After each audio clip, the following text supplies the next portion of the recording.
study with me. We will start exercise 3.5 of linear equation, which is based on NCERT class 10. We have already covered exercise 3.1, 2, 3, 4. You can go to my playlist and you can find all the videos that I have created on this chapter. So before going to the chapter, exercise 3.5, we will understand the cross multiplication method, because the chapter is based on this method. So here we will understand how to apply this cross multiplication method to solve a pair of linear equation. So far you have learned how to solve a pair of linear equation in two variables by graphical substitution elimination method. So we have already covered this graphical method, substitution method, elimination method. Here we will introduce one more algebraic method to solve a pair of linear equation, which for many reasons is very useful method of solving these equations. Before we proceed further, let us consider. So we will understand this cross multiplication method with an example.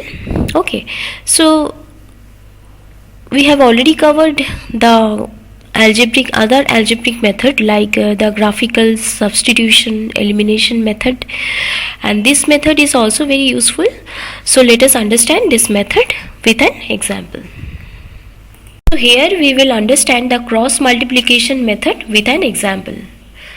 Suppose you are given a pair of linear equation. You first have to transform the linear equation in this form: a1x plus b1y plus c1 is equal to 0 and a2x plus b2y plus c2 is equal to 0. This is the general form. If you are given a question, a pair of linear equation, you have to first transform the pair of linear equation in this form. Next, we will write x, y and 1. X for this part, y for this part, and 1 for the constant part. And below this x, you have to write the coefficient of y for both the equation and the constant term for the both equation. Next, what is the coefficient of y in the first equation? That is b1. So I have written here b1, and coefficient of y in the second equation is b2. So below this b1 we will write b2.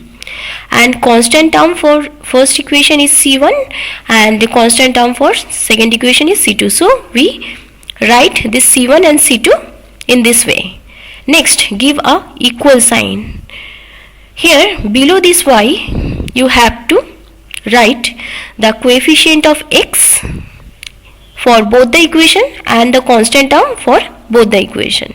So here coefficient of x in the first equation is a1, so I have written here a1, and coefficient of x in the second equation is a2, so write this a1 a2 in this way, and constant term for the first equation is c1 and constant term for the second equation is c2, so write the c1 c2 in this way.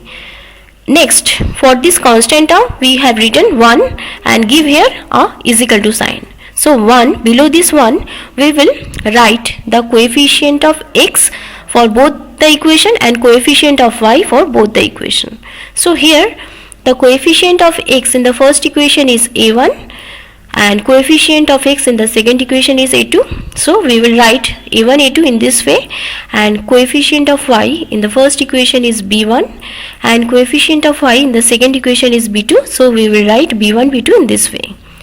Okay. Next, we will multiply this b1 c2 and give a minus sign, and next multiply this b2 c1. So b1 c2 minus b2 c1 is equal to y. In case of y, we first multiply a2 c1.